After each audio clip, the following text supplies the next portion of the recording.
2.18. Иди, насыпай.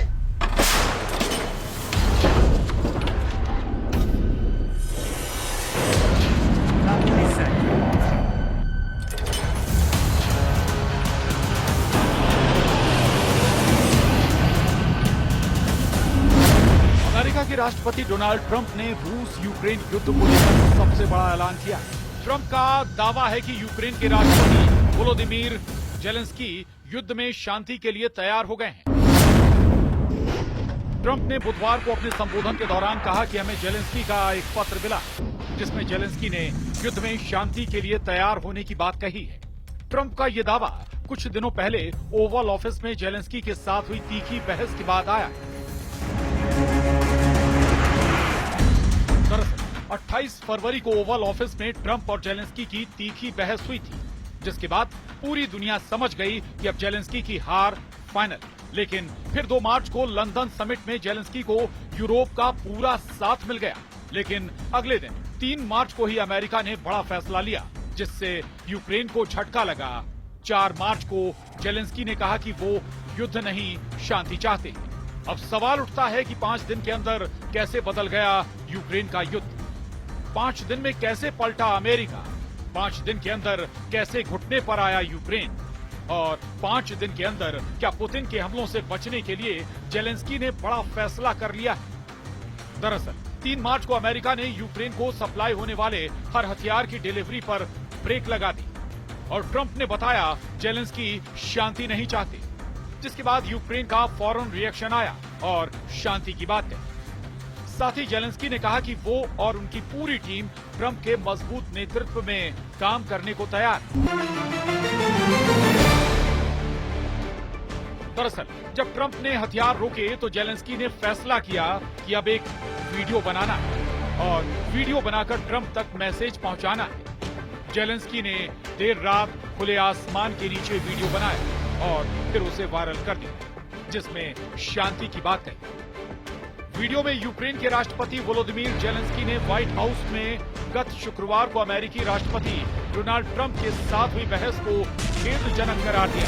उन्होंने मंगलवार को कहा कि ट्रंप के साथ टकराव अफसोसजनक और चीजों को सही करने का समय आ गया। उनके इस बयान से कुछ घंटे पहले ही व्हाइट हाउस ने यूक्रेन के लिए अमेरिकी सैन्य सहायता रोकने की घोषणा की। यूक्रेन के राष्ट्रपति वोलोदिमीर जेलेंस्की ने व्हाइट हाउस में गत शुक्रवार को अमेरिकी राष्ट्रपति डोनाल्ड ट्रंप के साथ हुई बहस को खेदजनक करार दिया। उन्होंने मंगलवार को कहा कि ट्रंप के साथ टकराव अफसोसजनक और चीजों को सही करने का समय आ गया। उनके इस बयान से कुछ घंटे पहले ही व्हाइट हाउस ने यूक्रेन के लिए अमेरिकी सैन्य सहायता रोकने की घोषणा की। अब इस वीडियो के सामने आने के बाद सवाल उठ रहे हैं कि क्या जेलेंस्की का ये बयान सबूत है कि जेलेंस्की ने ट्रंप के सामने सरेंडर कर दिया है? क्या जेलेंस्की ने ट्रंप को अपना बॉस कहकर पुतिन की बातें मानने के लिए वो तैयार हो गए? क्या अब इसी तरह जेलेंस्की ओवल ऑफिस में बैठकर ट्रंप के कोरे कागज पर दस्तखत कर देंगे? 5 दिन के अंदर यूक्रेन से लेकर अमेरिका और रूस से लेकर ब्रिटेन तक पूरी दुनिया के समीकरण अचानक बदले। यूक्रेन में जो युद्ध चल रहा है उसमें ये बात साफ है कि जेलेंस्की की फौज पूरी तरह पिट रही है और पुतिन की फौज हर मोर्चे पर हावी हो रही है। लेकिन जेलेंस्की को सबसे बड़ा झटका पुतिन से ज्यादा ट्रंप ने दिया। ट्रंप ने जब से यूक्रेन की हथियार सप्लाई रोकने का हुक्म सुनाया है, जेलेंस्की के सामने यू टर्न लेने के अलावा कोई रास्ता नहीं बचा है। क्या यही वजह है कि जेलेंस्की ने माना कि ट्रंप के साथ बैठक वैसी नहीं हुई जैसी होनी चाहिए थी? क्या इसीलिए जेलेंस्की अब अमेरिका के साथ खनिज समझौते के लिए तैयार हो गए? क्या इसीलिए अब जेलेंस्की युद्ध खत्म करने के लिए ट्रंप का साथ चाहते हैं? अमेरिका ने जब से हथियारों की सप्लाई रोकी, जेलेंस्की की सेना को जैसे 440 वोल्ट का करंट लगा। जेलेंस्की को समझ आ गया कि यूरोप के साथ जितना मर्जी हाथ मिला लें या फिर गले मिल लें, जो मदद ट्रंप कर सकते हैं वो यूरोप के बस की बात नहीं है। क्योंकि जब से ट्रंप ने यूक्रेन के कान उमेठे हैं, डॉनबास और ओदेसा के फ्रंट पर जेलेंस्की को बुरी खबरें मिलनी शुरू हो गई। ट्रंप भी जानते हैं कि जेलेंस्की के पास कोई विकल्प नहीं बचा। अमेरिका के बिना युद्ध लड़ना उनके लिए नामुमकिन है और अमेरिका के साथ मिलकर सरेंडर करना एक ऐसा रास्ता है जहां पुतिन के सामने बेइज्जती कम महसूस होगी।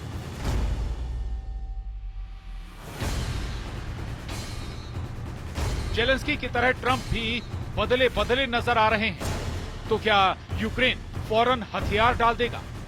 यूक्रेन के मोर्चे पर लड़ाई फौरन खत्म नहीं होगी। बता दें कि हथियार रोकने वाला मैसेज ट्रंप ने दिया था।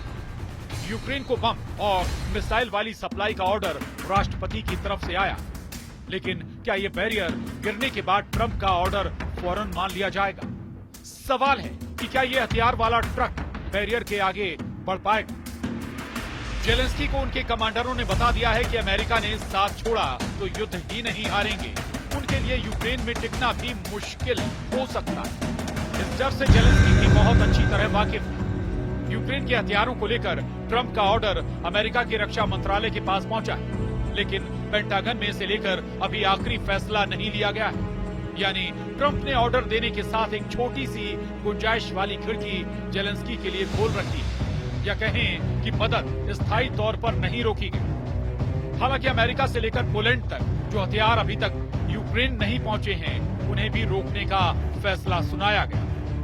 इसमें वो हथियार भी हैं जो पोलैंड में रखे हैं और यूक्रेन भेजे जाने हैं। फैसला ट्रंप ने लिया है। हथियार सप्लाई वाले रूट पर रेड सिग्नल दिखाने वाला ऑर्डर ट्रंप ने दिया है, लेकिन ट्रंप की दरियादिली फिर नजर आ रही है। फिर चाहे इसकी वजह खनिज वाली डील ही क्यों ना हो, जो ट्रंप किसी भी हाल में करना चाहते हैं। जेलेंस्की ने अब मान लिया है कि वो ट्रंप के नेतृत्व में काम करेंगे। यानी 28 मार्च को ट्रंप से उनकी जो बहस हुई, उसे लेकर जेलेंस्की बहुत पछता रहे हैं और उनसे ज्यादा इसका असर यूक्रेन के वॉर जोन में महसूस किया जा रहा है, जहां जेलेंस्की के हर जवान के पास चाकू से लेकर राइफल और बारूदी सुरंगों से लेकर टैंक तक हर सामान अमेरिका ने खरीद कर दिया। अमेरिका का दावा है कि 20 जनवरी 2025 से पहले तक अमेरिका ने यूक्रेन को 66 अरब डॉलर की मदद की, यानी 5 लाख करोड़ रुपए के हथियार और बाकी सामान यूक्रेन तक पहुंचाया गया और ऐसा 3 साल तक जारी रहा। हालांकि जब ट्रंप ने यूक्रेन को हथियार देने पर रोक लगाई तो यूरोप की डिफेंस मार्केट का जोश बढ़ गया। स्टॉक मार्केट में उन हथियारों की कंपनियों को सुनहरा भविष्य नजर आने लगा, जो अब तक यूक्रेन को बम, मिसाइल समेत कई हथियार पहुंचाते रहे हैं। वैसे ट्रंप और जेलेंस्की की मीटिंग के बाद पूरा यूरोप एक्टिव हुआ। जेलेंस्की के साथ ओवल ऑफिस में जो कुछ हुआ, तब ट्रंप ने जेलेंस्की को जो कड़वे शब्द सुनाए, उसकी चर्चा यूरोप में लगातार हो रही है। पूरा यूरोप उन शब्दों के बदले जेलेंस्की को और ताकतवर बनाना चाहता है। मेलोनी से लेकर मैक्रो बता रहे हैं कि यूक्रेन को कैसे बचाया जाएगा और इसी ट्रैक पर चलते हुए रूस को कैसे यूरोप से भी दूर रखा जाएगा। इसीलिए मैक्रो ने वो परमाणु छतरी खोल दी है जो पूरे यूरोप को एटम बम वाले हमले से बचा सकती है। यूक्रेन भी, ब्रिटेन भी, इटली भी, जर्मनी भी, यूरोप का कोना कोना इस छतरी के नीचे आकर पुतिन के परमाणु गुस्से से बचना चाहता है। परमाणु छतरी यानी रूस की मिसाइलों के खिलाफ काउंटर अटैक की गारंटी, जो अमेरिका के बाद फ्रांस और ब्रिटेन ही दे सकते हैं, क्योंकि यूरोप में इन्हीं दोनों के पास परमाणु हथियार है। अभी तक अमेरिका की मदद से यूक्रेन की फौज ने वॉर जोन में पैर जमाए हुए हैं, नहीं तो डॉनबास तक पूरी तरह रूस के कब्जे में है। अमेरिका से मिले हाइमार्स रॉकेट से लेकर पैट्रियट मिसाइलें, जिन्होंने रूस को कीव और खार्किव से दूर रखा है। वहीं एब्रम्स टैंक से लेकर F-16 फाइटर जेट भी अमेरिका के दखल पर यूक्रेन तक पहुंचे। हालांकि पुतिन ने इन दोनों हथियारों को नाक रगड़ने पर मजबूर कर दिया। सवाल है कि जेलेंस्की का नया यू टर्न उन्हें ट्रंप के बाद पुतिन के गुस्से से बचा पाएगा। Bureau report, news 18।